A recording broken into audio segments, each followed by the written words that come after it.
This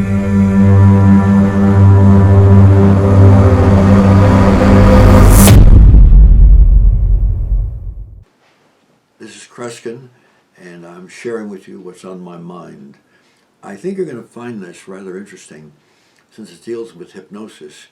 And intriguingly enough, this past year, the Swedish Film Festival, which has very famous showings of movies, decided to bring a hypnotist in to kind of introduce the movie.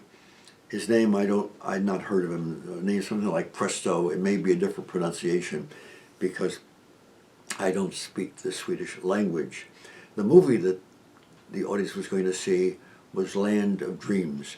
It was not a vast audience as they were used to getting through the years because of the shutdown that was taking place all over the world. So it was a dozen or a couple of dozen people. What is interesting when you look at the photograph of the scene is you see him standing on the stage in front of there's a small audience there, and behind him there's a giant screen which has a spiral on it. Now obviously common sense tells you that that sounds kind of hypnotic, the spiral, if they have the screen and the spiral is turning. And he told the audience to concentrate on the spiral. There was a 20-second countdown, and then people were asked to pay attention to the movie, and people said that they got a slight difference in their response.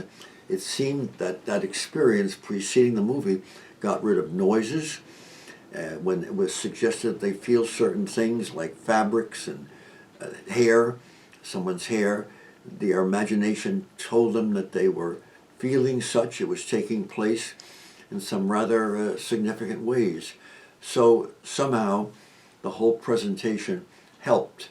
The movie, when it was all over with, the people then counted backwards, or the hypnotist counted backwards from 20 seconds and what have you, and removed supposedly the trance that they were in. I say supposedly because I've always questioned, as you know, the nature of hypnotic phenomena, and I don't believe a hypnotic trance exists. Incidentally, that is not the most powerful form of suggestion used in motion pictures. The greatest of them all, the most powerful influence over an audience, was a man who was able to create tremendous fear, and that man was Alfred Hitchcock. In the movie, and I glanced towards my road manager to confirm it, was one of the most frightening movies of all time, Psycho. I believe it was Psycho. And I can remember seeing it as a young man in my late teens with a theater audience, and we were screaming. Hitchcock was a past master and had a much more powerful effects than this so-called hypnosis scenario.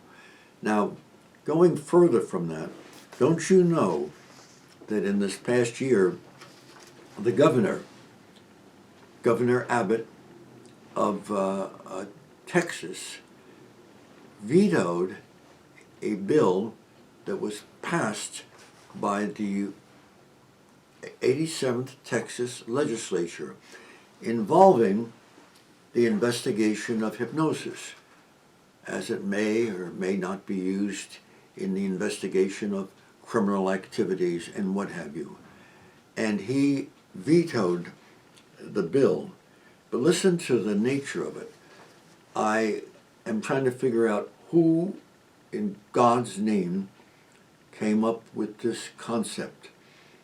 Had the bill been passed, any person undergoing investigative hypnosis, perhaps to supposedly remember better or have greater details of the scene of the crime or what have you, or as we've heard of such being used through the years in hypnotic investigation of criminal activities, that they would not be able to use, after they had undergone investigative hypnosis, after the hypnosis, even ones made long after being admitted, they could no longer be involved in the admission of evidence in a crime case, whether there was hypnosis used or the hypnosis had been used 20 years ago or 30 years ago. It gave them, any person, a lifetime immunity for who was to undergo this type of hypnosis from ever having to be subject to a trial of any kind. This blows my mind that hypnosis is that powerful, that it could leave some kind of lingering aftermath. I wonder, I'm going to tell you folks, I wonder very, very seriously if the people who were considering this law and letting it become legitimate, if they were the ones that were under hypnosis, not worrying about someone that the witness to a crime or is testifying for some criminal activities. As a lot of you know, my position on hypnotic phenomena is very, very clear, because in the headlines where newspapers everywhere, I was involved in a hypnosis case, a trial in 1981. The person that was tried was yours truly. I was tried by a jury with the most valuable and powerful experiences of my entire life, because after years of work with a clinical psychologist, I had come to the conclusion there was no hypnotic trance. The people were not in a special state. They were simply responding to suggestion. And I had offered a fair sum of money, $50,000, what have you, to anyone who could prove otherwise. The hypnotist sued me. I underwent the trial, and the case is one of a kind. I don't believe there has been any other since then, because by the end of the trial, the hypnotist had brought in psychiatrists, had brought in a hypnotist, and the hypnotist herself was also a hypnotist. I questioned the existence of any value of a so-called trance, because I stated there's no proof that it exists.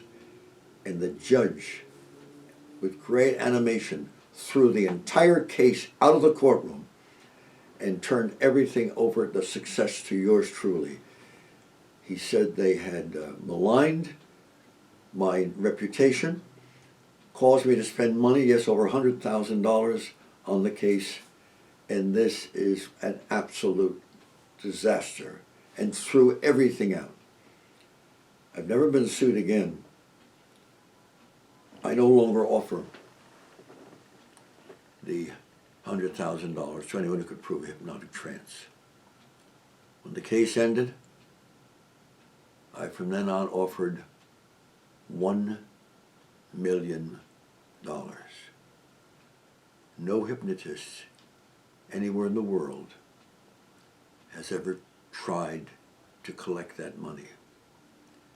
And the reason is because world rumors got out, and they stretched all over the world as to how I would handle the case, since the hypnotist who sued me lost her life savings and reputation. Folks, let's just see what the future holds, and I can guarantee none of you watching me are in a hypnotic trance.